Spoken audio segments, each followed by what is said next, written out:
Magandang araw po sa inyo lahat. Ito po ang lingkod, Freddy Legaspi sa Facebook at sa YouTube naman ho ay at Pilipinos sa America Vlog.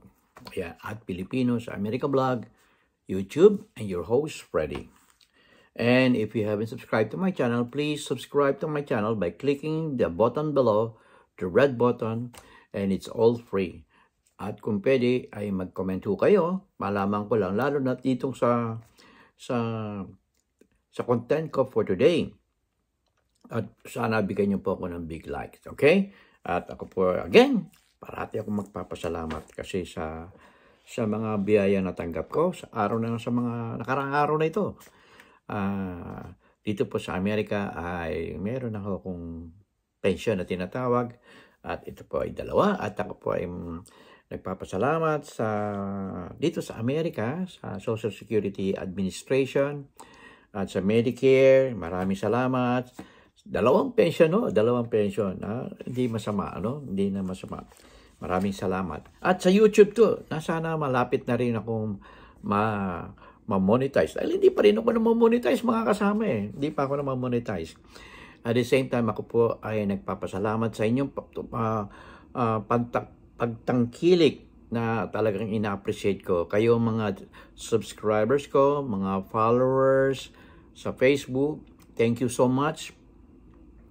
And at the same time, dun sa mga viewers na unknown viewers na keep on supporting my channel, I really appreciate also.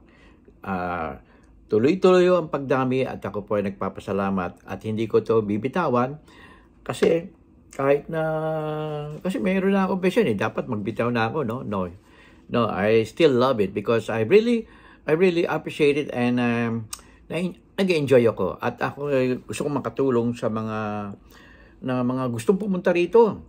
Hindi sa pamamagitan ng bibigyan ko sila, hindi, yung bibigyan ko na sila ng information tsaka yung mga share ko kung anong hindi madali yung pumunta rito. Napakahirap po, talagang napakahirap. And you need to prove it to yourself that you could do it. Okay? Determination and focusing. Hindi yung ganun kadali ang pumunta rito. Marami kayong interview na dadaanan. Marami kayong, you need to read more. You need to read more and you have to experience all the things that is what is going on here and to listen to those experienced people here. Kaya yun ay sinishare namin sa inyo.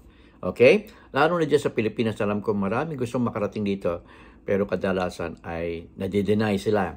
So once you deny, just make it a point that after 1 or 2 years, you come back and try again your luck. Okay? Who knows? You might be in. Pero the most na ang kinikilala dito ay usually mga nurses. Okay? Balik tayo sa ating main topic. Ito po ang tinatawag na kulto. Kulto sa ganitong nangyayari ngayon sa Socorro, Surigao del Norte. Ito po ay tungkol sa ibinunyag ni Senator, sino ba itong senator na to? Ito po ay inimbestigahan ni Senator Bato de la Rosa. Kilala naman yung si Senator Bato de la Rosa from Davao. Okay? In-expose ito ni Senator Risa Hontiveros na ito. Kaya nga nagkaroon ng hearing at inimbitahan nila yung nagpapanggap na siya raw ay si Santo Niño. Ito ay kinikilala na si pangalan nito, Senyor Aguila. Ayan, Senyor Aguila daw siya. Ito ay 22 years old, second year high school lang ang natapos. In fact, 22 years old at a second year high school dropout. Mamumuno sa 5,000 people na umakyat sa bundok ng dyan sa may Socorro, Surigao del Norte. At sino ang mga kasama dito? Ito ay mga public school teachers, some of the public school teachers and even government employees.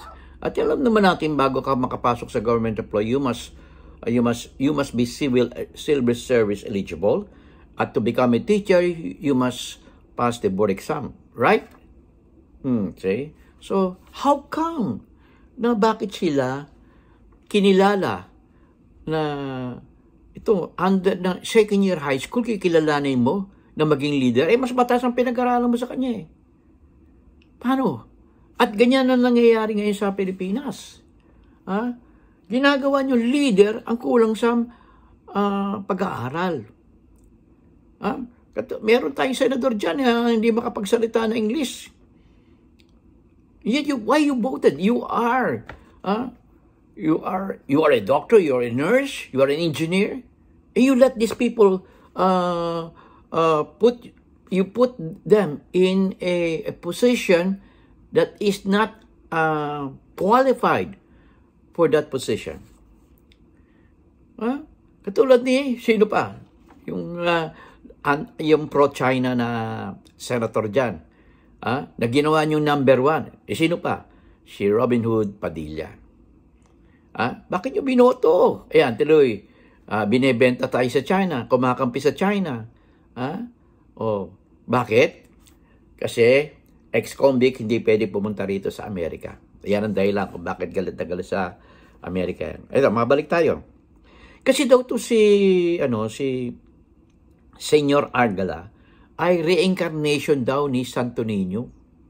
Mga Katoliko baka kayo ay huwag kayong papayag.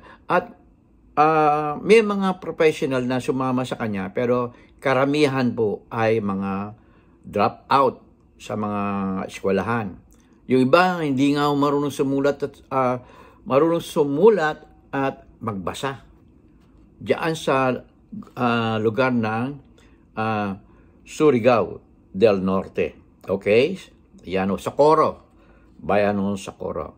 At ito si Senyor Aguila ay charge ng rape sa mga bata. Kasi ang mga batang na kinukuha nila at ipinakakasal sa ibang membro ng kultong ito ay nagsisimula sa 13 to 21 years old.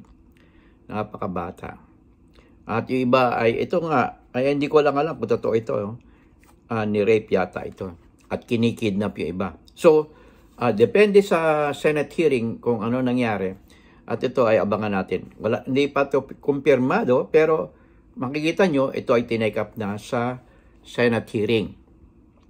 Na ang nag-chair dito ay si Senator Bato de la Rosa at saka si Senator Risa Hontiveros. Okay?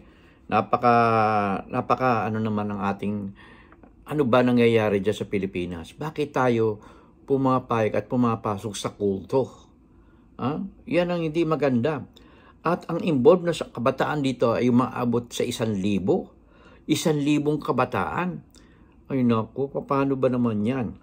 At ito ay nangyari ng may 8 kabataan na nakatakas. At yan ang nasa under na sila ng social ng DSWD. Yan. Nakatakas sila at na-involve sila sa rape at sexual violence. Kasi mismo mga magulang nakita yung kanilang anak nakikipag-engage sa sex. Diyan, hindi ko natin maintindihan dahil patuloy ho ang investigasyon. At ito ay I think I just heard that NBI is already making such kind of investigation. Ayan. So nagkaroon ng 5,000 mass exodus dyan sa mountain, dyan sa Socorro. Okay? At yung mga teachers ay nagsipag-resign at kasama yung sa mga ibang government employees. Ang lugar na tinatawag nila sa bundok na yun, they call it Kapihan. Kapihan. Okay? So, yan ay nakakalungkot. At ito po ay iniimbestigahan din because some of the witness, the kids, are telling that they are armed. I don't know if they are armed. And in fact, si Senyor Aguila ay nasa Senado at kasalukuyang iniimbestigahan. At sila ay pumunta ron. Just imagine that. A 22-year-old, a second-year dropout, high school dropout, is going to lead a 5,000 people. Just imagine that. A little learning is a dangerous thing, right? If you are sumasakay ka sa aeroplano, will you allow a pilot, a high school graduate, that you are going to board a plane, that you know that a second-year high school will fly you, that your captain is a second-year high school dropout. Walang experience, walang tawag dito, knowledge, Oh, ano sa palagay nyo? Ano sa palagay nyo? Karapat-dapat ba? Kaya nga tayo may edukasyon eh. Kasi kaya tayo nag-aaral para hindi na tayo magkamali. Hindi experience ang ano natin. Experience okay. Pero bago ka kumuha ng experience, mag-aral ka muna. Kaya nga meron tayong requirements eh. Okay? Okay. Baka umahaba ng aking pagkukwento. At ito yung lingkod. Maraming salamat to sa inyong panonood. Ito ang inyong lingkod, Freddy Legaspi sa Facebook at Filipinos America Vlog sa YouTube. Okay? Hanggang sa muli. This is Rose Freddy. In God we trust. Never hold your peace.